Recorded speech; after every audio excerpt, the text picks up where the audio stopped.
Okay, we're all set. We'll get started then. Thanks, Nellie. My name is James Pepper. I'm the chair of the Vermont Cannabis Control Board. Today is September 21st, 2022. It's 1 p.m. and I call this meeting to order. A few brief remarks this morning or this afternoon, sorry. First thing, we're going to need to do an executive session. There's a prospective licensee that has a presumptively disqualifying conviction in their criminal history. But based on the facts and circumstances surrounding the conviction, the staff has recommended that they have overcome the presumptive disqualification and should be eligible to receive a license. So we'll talk about the staff recommendation in executive session, which I anticipate that we will hold after Bryn reviews all of the applications and social equity statuses and before we take a vote on the recommendations. No new retailers this week. I think you'll see in the register that there are 6 in resubmitted status. It is my understanding that these applications are either very near completion or need a final site visit before they are recommended for approval. Barring some issue in the site visit, I anticipate those applications should be ready for next week's meeting. Inventory tracking, we're going to do some additional trainings and walkthroughs of our inventory tracking system. Our plan is to do also kind of a Q&A at the end of those so that licensees can just kind of interface with the board and Carrie Jaguar, our director of compliance, about how those tracking documents work and maybe some of the any questions that you have about definitions or what it is that we're actually asking for. In the meantime, just please continue to send your questions to the board. They're very helpful in, identifying areas of confusion and things that we might need to clarify. Packaging, we know that packaging is a complicated area of our rules. We are the first and only state that has moved away from requiring child-resistant packaging for cannabis flower. Of course, flower does not pose the same risk if it's accidentally ingested as, say, an edible. We asked the legislature to do this so that we don't have to rely on heavy-duty, non-recyclable, non-reusable, single-use plastic jars and lids for flower. The legislature was willing to accommodate this request, but they didn't say that this could be a free-for-all. They required child-deterrent packaging. This is a term of art that has a statutory definition, but there are no state or federal certifications or registries for child deterrence like there are for child resistance. You can't, for instance, Google child deterrent packaging and find an index of products that have been approved by the Consumer Product Safety Commission. We don't need to approve every child deterrent package. We'd like people to use some common sense here. Is your packaging difficult for a child under 5 to open in a reasonable amount of time? Does it have characteristics like a latching mechanism or tear resistance? We did add a new tear-resistant non-plastic Mylar pouch with a zip lock for flower to our website under approved packaging. So there is kind of an alternative to glass jars for people that were looking for that. We also are going to have a supplemental 1-pager guidance document on packaging up on our website by the end of the week that will more clearly delineate what products need to be child resistant versus child deterrent and some basic tenets on how to achieve each. That's it for my comments this week. Julie, Kyle, you had a chance to review the minutes from last week? Yes. Yes. Is there a motion to approve? So moved. Seconded. All in favor? Aye. All right. Okay. Bryn, I will turn things over to you to review the staff recommendations for the week.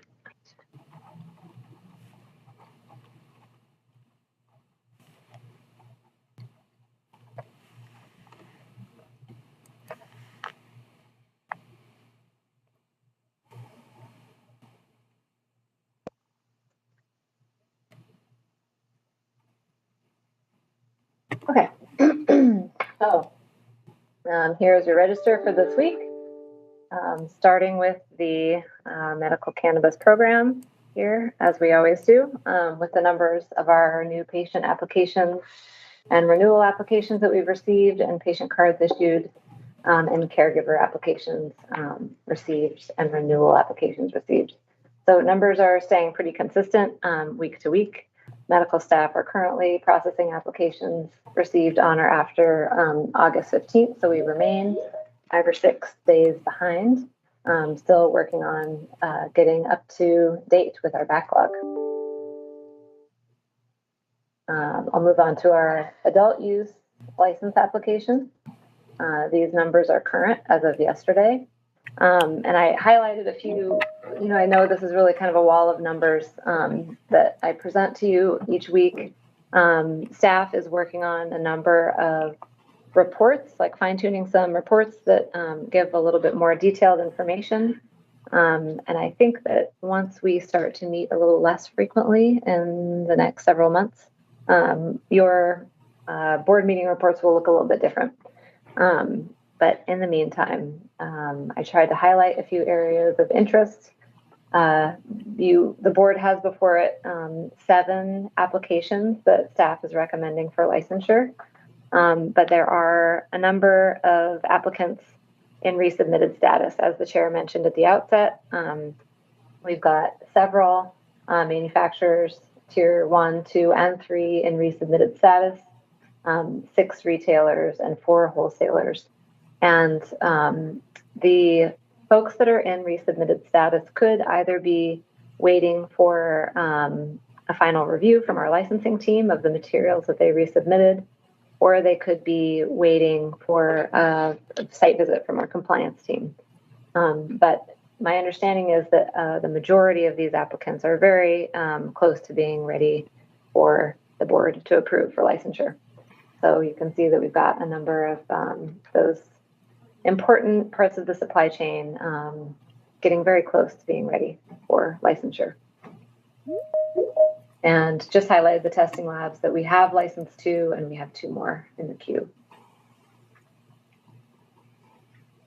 So I will move on to our list for this week. As I mentioned, we've got 7 that are up for approval this week. All of these applicants have demonstrated compliance with the requirements for their license that are contained in board rule and in statute. We have Friendly Gardens applying for indoor tier 1 cultivation license. Can Able Farms indoor tier 1 cultivation license. Eddie Right On indoor tier 1 cultivation license. Tall Truck, an indoor tier 1 cultivation license. Vermont Select, a mixed tier 2 cultivation license. Green Valley Cannabis, a mixed tier 1 cultivation license. And lastly, Extract Vermont, seeking a tier 3 manufacturing license. So that is your list for this week. Don't. Here are our numbers for license amendments. We've got 5 issued and 6 dismissed. Those are all part of the work that our licensing team is doing each week. And then we've got our social equity information here. This is a little bit of new information for you in the social equity status determination pending table. So staff is working on creating a report that gives some more information about our social equity applicants as they're moving through that early part of the process before they come to the board for a status approval or denial. So these are the numbers of those folks and where they are in the review process. And just to be clear, the staff recommend social equity status approval or denial to the board as soon as we have all the information we need to make that recommendation. So we don't wait until their license application is complete or until it meets a certain status. As soon as their interview is done and we have all the information we need, we go ahead and make that recommendation to the board. But this does just provide a little bit of information about how many social equity applicants we have kind of in the queue waiting for their determination. And finally, we have 2 staff recommendations on social equity status this week. Both are recommendations for a denial. So we have submission 1272 and submission 1165, and staff are recommending that the board deny social equity status for both of these applicants because they don't meet the criteria for a social equity individual applicant as defined by board rule.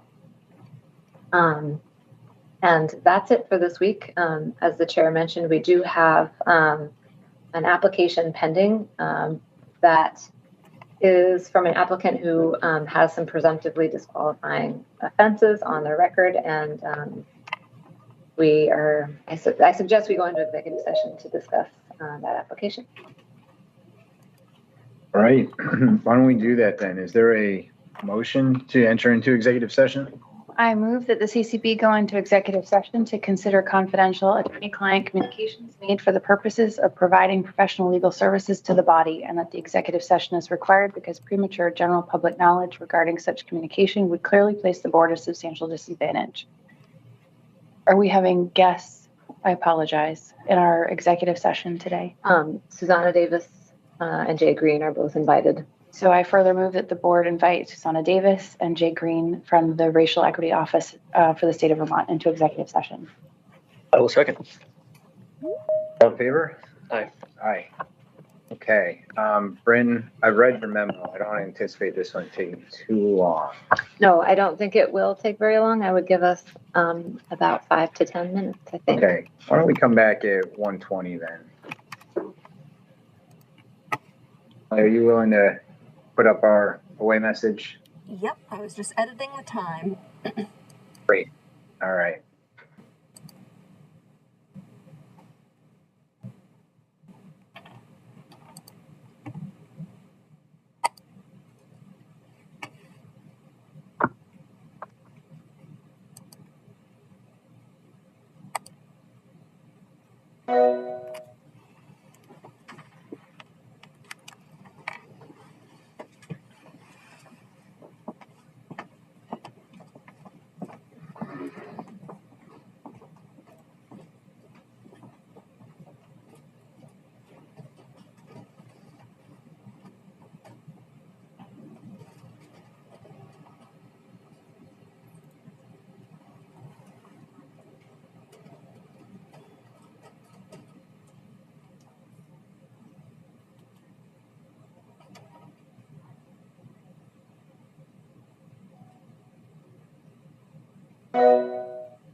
Ellie, are we still recording? Yes. Okay, then I will resume. Again, James Pepper, this is the Vermont CCB meeting on September 21st, 2022. It's 1:26 in the afternoon, and we just left executive session. Again, just for the record, we discussed a prospective applicant who had a presumptively disqualifying offense in their criminal history records. And there was a staff recommendation that the individual overcame their presumptive disqualification and should be eligible to receive a license. And we discussed kind of the individual facts of the case and are ready, I think, to take a vote on that recommendation as well as all the others. I move that the board accept each of the recommendations for social equity status and licensing as presented to us by staff in this meeting. A second. All in favor? Aye. Aye. Aye. Okay. I believe all we have left to do today is public comment. We'll do this the same way we always do. If you join via video and would like to comment, please raise your virtual hands. Do our best to call on you in the order that your hand was raised. And then we will move to people that joined via the phone. Why don't we start with Marissa?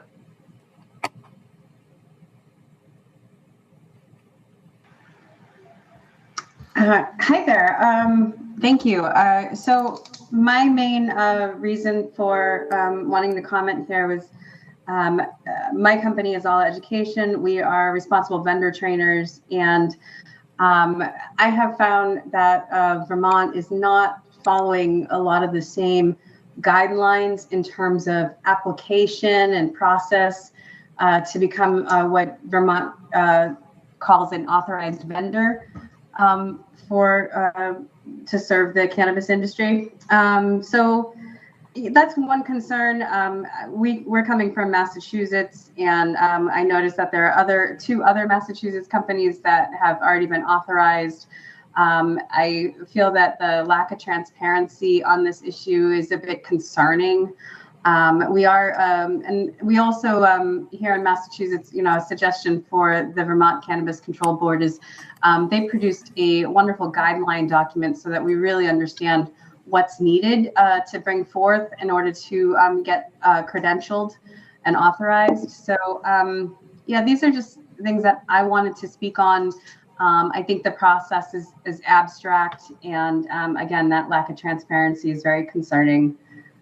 So my company is going to move forward. We will be submitting our essentially what is an email with our information shortly. But I think this process can be improved. Thanks, Marissa. Chris is next. Hi, this is Chris Vickers of Root Cannabis. I chimed in a couple weeks ago, and I was talking about manufacturing and trying to roll that into Tier 1. And after giving it more thought, I realized that all cultivators are manufacturers. That's what we do. And it's kind of frustrating to have this all separated out, have another application fee, and go through the whole processing again, and more time, more energy, when I know your goal is to try and bring people into the fold, make them an easier process for them to be a part of this system. We as cultivators are manufacturers. Now I understand that if you want to be a manufacturer of other people's products, that requires a different kind of license. I understand that. But if you want to process your own material and do things with it, that should be included in the application, in the original cultivation license. And I believe that a lot of other cultivators feel the same way as me. And I would kind of ask other cultivators to kind of chime in right now and raise their hand and say that they agree with that, because having to jump through our hoops and having to pay another application fee is frustrating. Thank you. Thanks, Chris. Marie.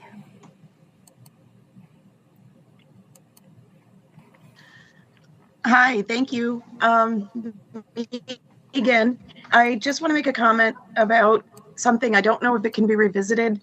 I don't know for a fact how this, I mean, I know that it is in, part of compliance and getting your license, but it's something that I don't know if the regulation for it can be revisited, because here's my situation. As a manufacturer Tier 2, I am a sole owner. I'm only a Tier 2 because I didn't want to be limited to what I could receive as income, for a year to 10 grand or under. So I opted for tier 2 based on that solely. But the thing is, I am a very, very small manufacturer.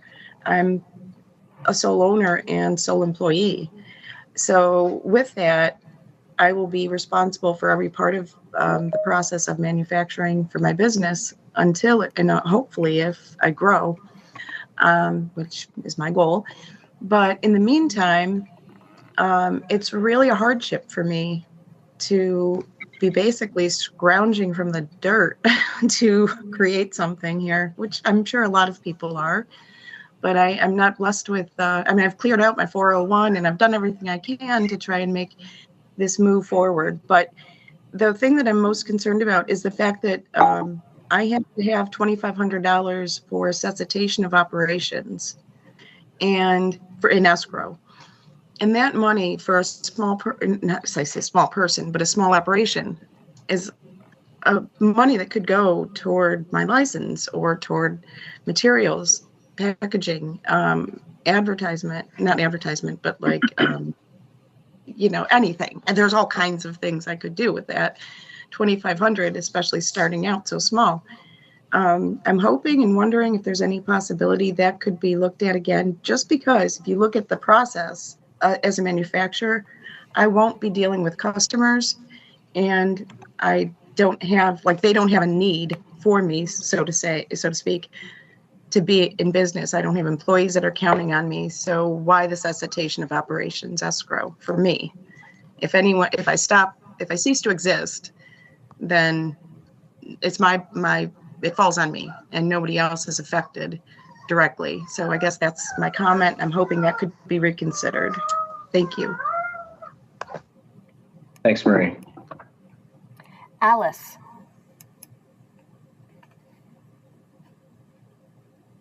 Okay, unmute. Hi, I'm Alice Peel. I'm the chair of the Waitsfield Planning Commission. And I attend a number of these sessions and routinely update the Planning Commission on the activities and rules of the Cannabis Control Board. One thing we kicked around last night relates to this rule. It's in your violations document, and it's under 4.5.3, category 3, violations and penalties.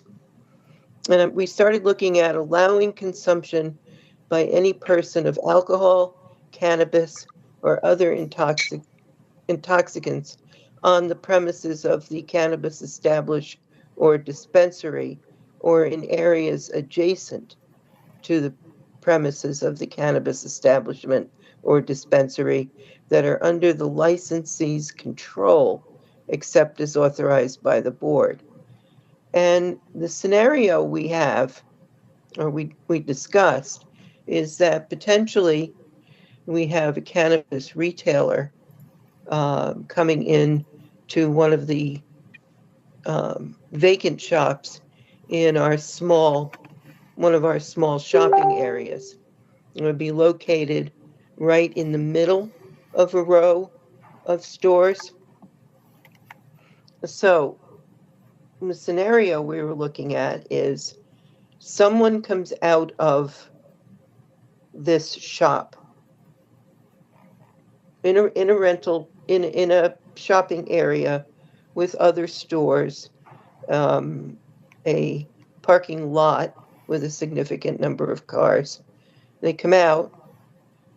Persons that come out leave that front door and window, which would be the area right outside that shop. They could move down to in front of another shop, or they could, wander off to their car in the parking lot, or to one of the restaurants there and immediately light up and smoke Yeah, some. hopefully they do, you idiot. The question is, and they do, yeah. And the question is, who then is responsible? I mean, I don't envision a cannabis shop owner running across the parking lot to tell somebody not to light up. My sense was more that the municipality or the town of Waitsfield would be more responsible in that scenario. But is this a violation, a reportable violation of the retail shop owner? So that's kind of more of a question, but I'd point out that that's the scenario we're looking at. Like somebody smoking across the parking lot, does the retail shop warrant a violation and a notice? Thank you for the question, Alice. And we don't generally do question and answer during the public comment period. However, I think it's a good point, and I think that someone can probably be in touch with you. We did a municipal training last week, and tried to take some questions in that venue, I believe. We have been working with the league to develop municipal guidance around some of these concerns, but sounds to me, just based on your position, that we can find you relatively easily, and we can just be in touch about that.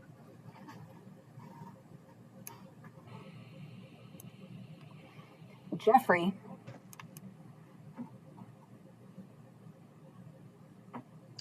Good afternoon, everyone. Can you hear me okay?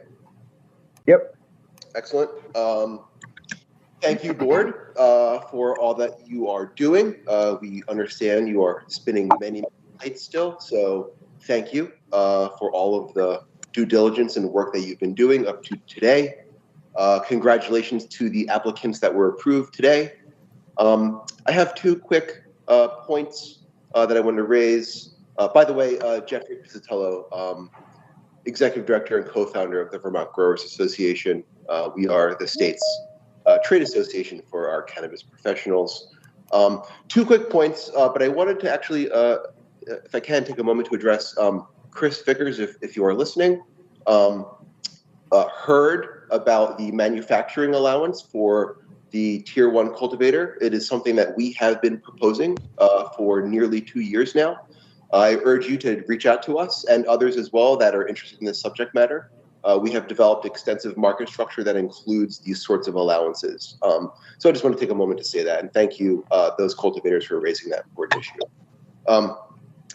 So I want to impart on the board that as a trade association for the state, we are hearing more and more from licensed cultivators and licensed manufacturers, albeit there are a few of them, concerns about pricing, concerns about price control, concerns about leverage, and we are talking about now the formation of a market. So as we're all aware, these conversations are beginning, and that is retailers are approaching producers and wholesalers are approaching producers, and they're negotiating and talking about price points.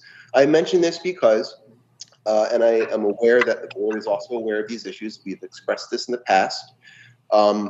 This really is beginning to drive home really intimately the importance of some degree of direct-to-consumer allowances. Now, we understand that as an agency, you guys cannot develop licenses on your own, but I want to take this moment to urge you guys in your capacity, either through legislative reports or what have you, that come 2023, that we make an effort, the board makes an effort to arrive at some form of direct-to-consumer. It is currently our market structure, and you guys, you've heard us talk about this, it very much is a race to the bottom when it comes to pricing. We would like to prevent some of the issues we see in other states, and we've all talked about this, and we realize that some degree of direct-to-consumer is the solution here. That being said, I just want to very briefly mention that we are very proud to announce that Vermont producers and small cultivators now have a voice in Washington, D.C. The Vermont Growers Association is part of a national craft cannabis coalition. We've introduced a federal bill last week. It is called the SHIP Act. It introduces direct-to-consumer allowances for small farmers and producers. And I just urge the public to check that out. And I thank you, board and attendees, for your time. Have a good day, everybody. Thanks, Jeffrey. Tito. Hi, everybody. I'd just like to quickly agree with Chris Vickers. After growing flower, we have to do something with it, whether it's putting it in a jar or rolling it into a joint. It feels like pressing rosin should also be part of that. It doesn't feel like we should have a separate license for that. Maybe the bar moves a little bit so that you need a manufacturing license if you're using solvents, for example, down the road. But it would be nice to see that line move and see basic manufacturing simply included with everyone's grow licenses. Thank you. Thanks, Tito. Keith. Hello, CCB. Can you hear me? Yes, we can. Okay, thank you, Mr. Pepper. My question is, my comment this week is in regards to, you guys been working at this for 18 months. We were seated in April. And there's burnt hair. That there is no executive director report on the progress that you guys have done in the last 18 months. In other jurisdictions in other states, most executive directors put out a once-a-month report on what the Cannabis Control Board is doing. I have yet to see that. I watched one the other day down in Massachusetts where their regular directive board gave a 6-hour executive director YouTube channel presentation on what they're doing down there. They also down in other jurisdictions. I'm wondering, my other comment is, I know this is a board meeting, but is this board meeting meant for you guys, or is this more board meeting meant for the stakeholders? Because some of the things you do in this board meeting, like your executive decisions of licensing and stuff, can that be done on your own on a different time, and that this platform could be utilized for us to have a question and answer session? And can you space time for question and answer? Because there's a lot of people out there that are asking questions and answers, and they're not getting them, and I feel that they're not being heard in that way. And I'm sure a lot of people could agree with me that there's a lot of questions that still need to be answered that are not on the website. I viewed the website recently, and last week you said there would be safety vendor training information on the website. I didn't find it. I didn't find anything on the website about the track and trace that Carrie posted last week. So that's like running a week behind that people have questions about. And supposedly we'll be able to open in 11 days, 10 days or whatever on the first, but I guarantee nobody's going to be open that day because there's not enough product out there right now anyways. It's still got to dry cure and everything else. And I'm just curious of why there's no executive director report and why that could be done on this platform or a question and answer session weekly, and give at least 2 or 3 hours for everybody to come on here like we are now to be able to get our questions answered that we're not. And my other question is, who is running the medical? My other comment is, who's running the medical section right now out of the 3 board chairpersons right there, between you, Mr. Pepper, Julie, and Kyle? Because I assume, looking on the website recently, that Lindsay Wells is only an administrator now, and she is not the director. And I still believe there should be a director, and I want to know where you guys are going to go. My comment is with the medical process. I know you held 2 roundtables. I know you're probably speaking to legislatures and the upcoming session, and the fact that Sears Med now has a adult use license. Are they going to do away with their medical program? That's my other comment. Is that just going to go by the wayside? Or are you guys trying to do away with the medical program? Because in the 18 months, I've only seen 2 roundtables and very little discussion on the medical program. And there's a lot of questions that the medical program needs work. And I feel without a medical director, my comment is that you guys are focusing on the adult use and your hands are tied, overseeing your staff members, overseeing other people. Brenna's overseeing hiring people, overseeing other legal administrative duties that she has to deal with, along with your co-counsel there from the Attorney General's office. And I want to know who's going to focus on that, because there's only 3 of you. And that's also a quorum in the state of Vermont under Vermont meetings laws. There should be 5 of you, because the quorum is only voted on 2 of you, and only 2 of you vote on any of this stuff. Not 3 of you, not 5 of you. So there's Julie and Kevin and Kyle normally voting on most everything that you agree upon. And that's a quorum under Vermont state meeting laws. And I'm just commenting on that because those are things I've noticed. And I'm sure a lot of other people can agree. And where's your media relations person is my other comment. And the other comment, who's the chief financial officer for the CCB? Because I know you're basically running a business. And I'd like to have that comment put in there too. And I do like the comment from Marissa from Massachusetts. Some things on the CCE board here is a little difficult to read, and Massachusetts is much more guided. And they've had 5 years to update their stuff too. But thank you for your time today. I appreciate your work. Yeah, thanks, Keith. Richard. Well, hi, folks. First off, thanks to the board for all the work that you've done, and congratulations to everybody that's been approved. My comment is probably pretty low on your list of priorities. I know you got bigger fish to fry, but as a Vermonter looking at this opportunity and wanting to get involved in legal cannabis in Vermont, I looked at the licensing, and the Tier 1 manufacturing license looks like it was designed for somebody like me who wants to get involved, but after putting a pencil to it, it just doesn't make sense with the $10,000 revenue cap when it looks like, to a layperson anyway, that all the other requirements are the same as a Tier 2, Tier 3, the license application, the license fee, the product fees, the banking requirements, the insurance requirements, and by the time you put in the cost of the raw materials, it just doesn't make sense. So I would encourage the board to take a look at modifying the Tier 1 manufacturing license requirements or the limitations that you put on it, so that it would make a financial sense for a Vermonter who wants to participate in this industry. Thank you much. Yeah, thanks, Richard. Dave.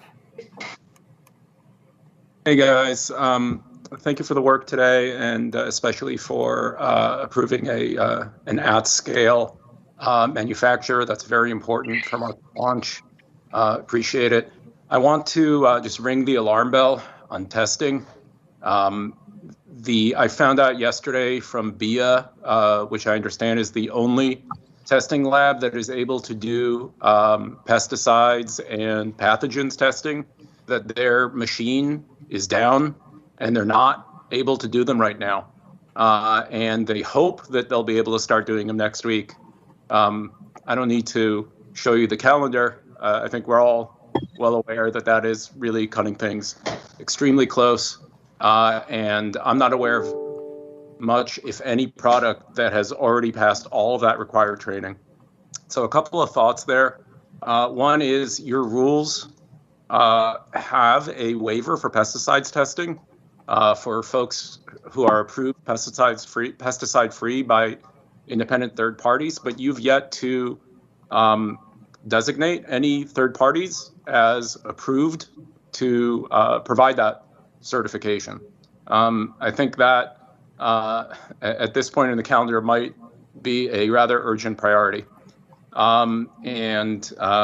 If there's anything else that we can do to speed up that testing, it would be greatly appreciated.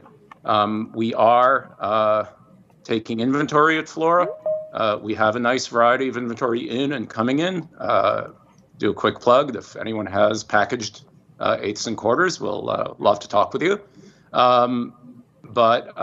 It's really difficult without all that testing done and with everything on hold over there at BIA. So would appreciate anything that you guys can do on that front. Thank you.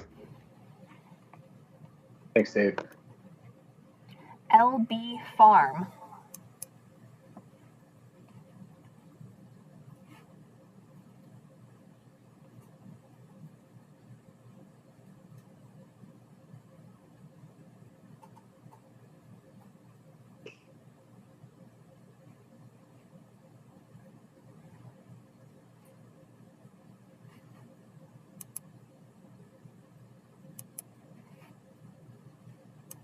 Ellie, maybe go to the next person. We'll get back to the LB Farm if they unmute. They looks like they just lowered their hands. There is not currently anybody else with their hand raised.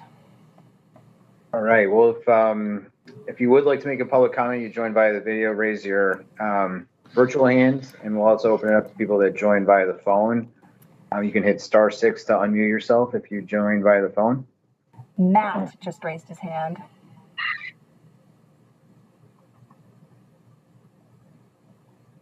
Matt L. Oh, hey, hello. I wanted to chime in on the pesticide testing that David Silberman had brought up.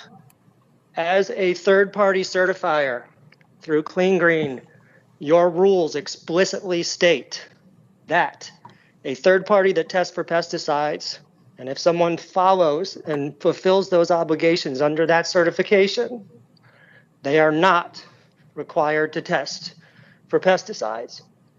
I personally don't believe any third parties need to be approved by you folks because I believe it's not written in the rules as such. But I'm worried about the testing component, as brought up, that BIA is having issues. And so how can a market open in less than 10 days when product hasn't passed testing? Is that not a liability for the consumer? So I think this market is extremely inequitable. I think it's been extremely unfair on how the licenses have rolled out for a few while so many are sitting in the queue. And I'm not really happy with, well, I'll leave it at that. Thank you. Yep, thanks, Matt. The phone number ending in 5230 has unmuted. Yeah, hello. My name's Zeb Overton, licensed grower, hopefully licensed retailer. Just wondering, what is the? I understand it's not a Q&A. I just wanted to make a couple comments. Just wondering if it's realistic that we're opening on time, and just wondering on my application, wondering where it's at. I've submitted it a week and a half ago to be in communication with somebody a week and a half ago. Still waiting. I mean, I'm a Vermonter. I got everything in this. I'm ready to open. I'm just wondering if we could move on the retails getting approved. Thank you. Thanks, Zeb.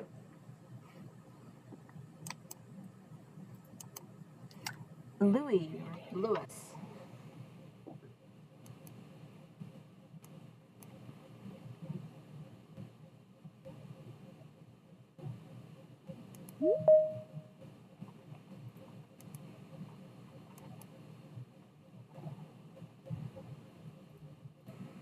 I'm not sure if your name is pronounced Louis or Lewis, but either way, you have your hand raised. Can you hear me now? Yes. Okay, sorry, I wasn't. All right, so yeah, it's Lewis from Good Harbor Cannabis Insurance. So this was in regards to the comment that the woman made earlier about the funds that need to be set aside for cessation. This was just more of sort of a statement that anybody out there, if they don't have the funds to set aside, a bond can be purchased. And so if folks, don't have that 2,500, the 5,000, whatever it is, the bonds are fairly inexpensive. And I don't know if the board was going to do anything about what she had said, but that is an alternative that we've helped a lot of clients with. So people are welcome to contact us or anybody who, helps them where they can get a bond to cover that cessation. That's just what I wanted to mention. Thanks, Lewis. Okay. Anyone else for a public comment?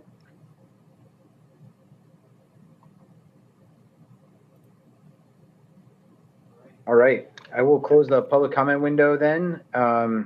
Thank you all for your comments. We do listen. We try and address these issues, and when we see common issues, we try and write guidance around them. We do talk about them in between meetings. So thank you for raising all of those excellent points. If there's nothing else from Julie or Kyle, then I will adjourn the meeting. Thank you.